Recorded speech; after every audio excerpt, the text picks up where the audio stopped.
This one.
Thank you.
na plaque. Siya mano.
fâché côté chita.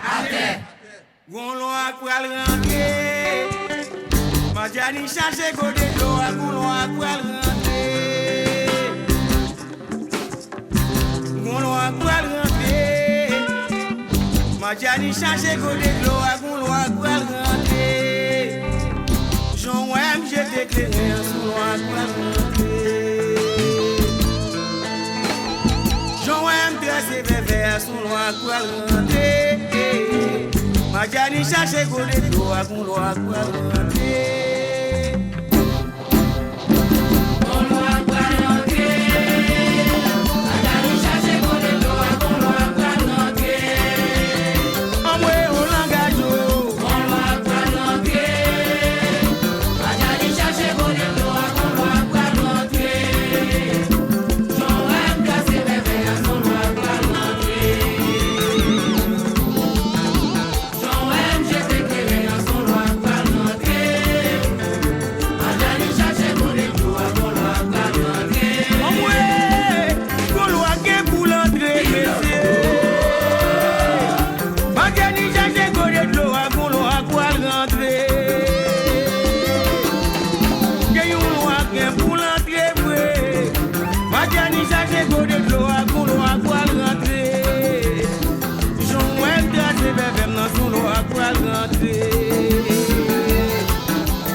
Majani cherche côté de l'eau, gon l'eau à quoi rentrer.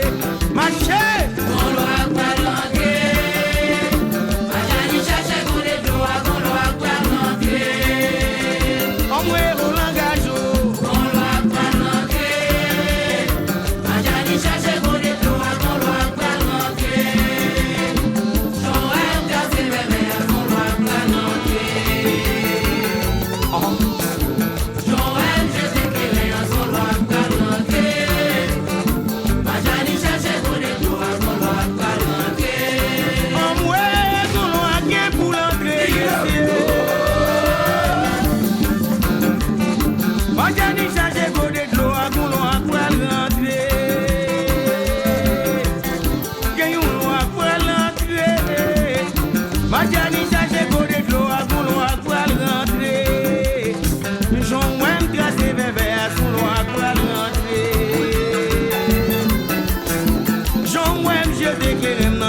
quoi rentrer.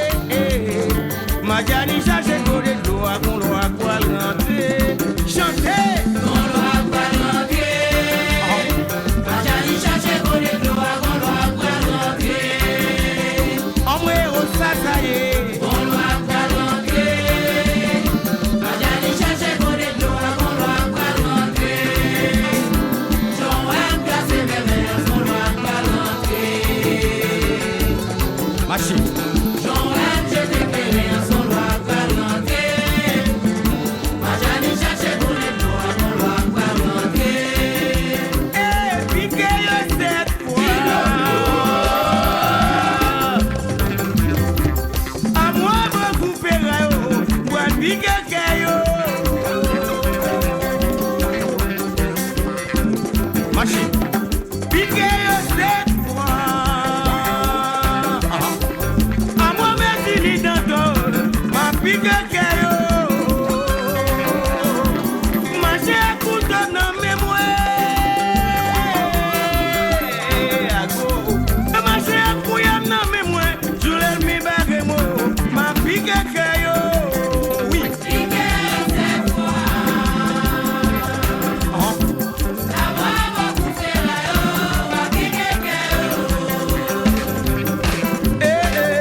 Soufflé,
Ma va piquer cœur au soufflé. Piquer cette fois. Avoir mon bouffé là yo, va piquer cœur. Ma chère pour ton nom et moi. Alors mon soso. Ma chère pour ton nom et moi. Je l'ai mis par le haut, va piquer cœur. Les amis je l'ai mis par le haut. Va piquer cœur. Je l'ai mis par le haut. Va piquer cœur. Les amis je l'ai mis par le haut. Va piquer cœur. Je l'ai mis par le haut. Va piquer cœur. Malolo je l'ai mis par le haut. Va piquer cœur. Avant yo touye moi pas juger cette fois. Avant yo touye moi pas juger cette fois.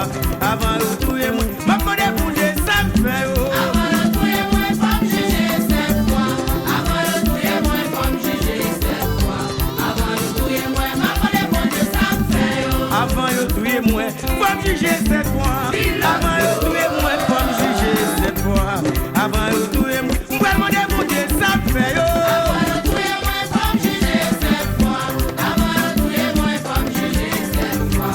Avant le touye moi m'a connaît pour des ça fait yo. Et avant yo touye moi pas juger cette fois. Oh avant yo touye pas juger cette fois. Avant yo touye m'a connaît pour des ça fait yo. Avant le touye moi pas juger cette fois. Avant le touye moi pas juger cette fois. Avant le touye moi m'a connaît pour des ça fait yo. Et avant yo touye moi. M'a connaît pour des ça fait yo. Oui avant yo touye moi. M'a connaît pour des ça fait yo. Adieu avant yo touye moi. M'a connaît pour des ça fait yo. Et avant yo touye moi. M'a connaît pour des ça fait yo. Quand chimé moi m'pouye tout moi. Tout moun passe yo tombe rim yo viré de yo. Quand chimé moi m'pouye tout moi. Tout moun passe yo tombe rim yo viré de yo. Quand chimé moi m'pouye tout moi c'est moi pour le bruit. La pluie tombe moi m'pas mouiller. Marcher. Quand j'y mets moi fouiller tout moi. Ah. Tout le monde passe à tomber les mieux virés de yo. À la sonnette moi. Quand j'y mets moi fouiller tout moi. Tout le monde passe à tomber les mieux virés de yo. Quand j'y mets moi fouiller tout moi, c'est moi pour le bruit. La pluie tombe moi pas mouiller. Et c'est moi pour le bruit. La pluie tombe moi pas mouiller. C'est moi pour le bruit. La pluie tombe moi pas mouiller. Et c'est moi pour le bruit. La pluie tombe moi pas Oui, mouiller. c'est moi pour le bruit. La pluie tombe moi pas mouiller. Et quand je mets moi fouiller tout moi. Tout le monde passe à tomber rim yo crie dans yo. Quand je mets moi fouiller tout moi. Tout le monde passe à tomber rim yo crie dans yo. Quand je mets moi fouiller tout moi, c'est moi pour le bruit. La pluie tombe moi pas mouiller. Mon gars Daniel. Quand j'y mets moi fouiller tout moi. Tout le monde passe à tomber les mieux virés de yo. Ça y est net moi. Quand j'y mets moi fouiller tout moi. Tout le monde passe à tomber les mieux virés de yo. Quand j'y mets moi fouiller tout moi, c'est moi pour le bruit. La pluie tombe moi pas mouiller. Et c'est moi pour le bruit. La pluie tombe moi pas mouiller. Et c'est moi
Saint-Jacques, ma chère.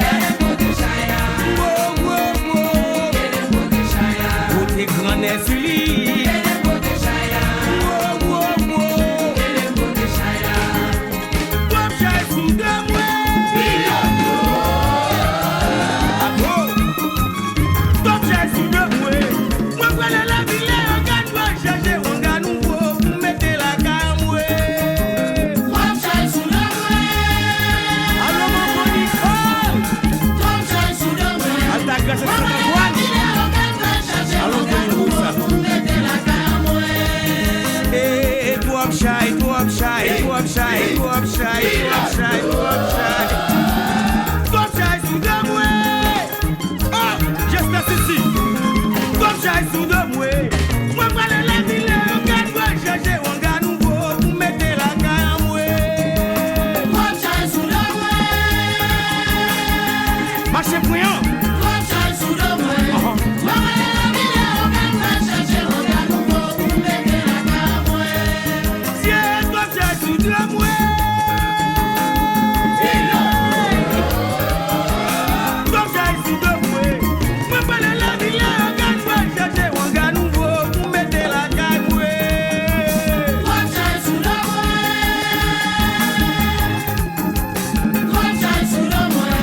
Moi, voilà la ville, on gagne, moi, chercher, on gagne, nouveau, vous mettez la gamme, ouais. Vous mettez la gamme, ouais. Vous mettez la gamme, ouais. Vous mettez la gamme, ouais. Vous mettez la gamme, ouais. Vous mettez la gamme, ouais. Oui, vous mettez la gamme, ouais. Vous mettez la gamme, oui, vous mettez la gamme, ouais. Vous mettez la gamme, ouais. Oh, vous mettez la gamme, ouais. Exilio, côté où y est, pas vrai, moi, l'andlo. Alors, mon beau soso.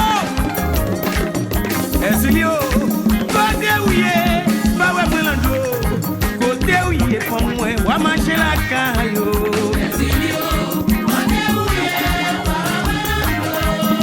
Eh, moi, l'andlo, pour moi. Oh.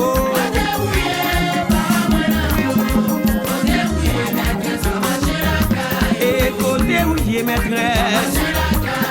Côté où y est, Exilio. Exilio, côté où y est, pas vrai, moi, l'andlo.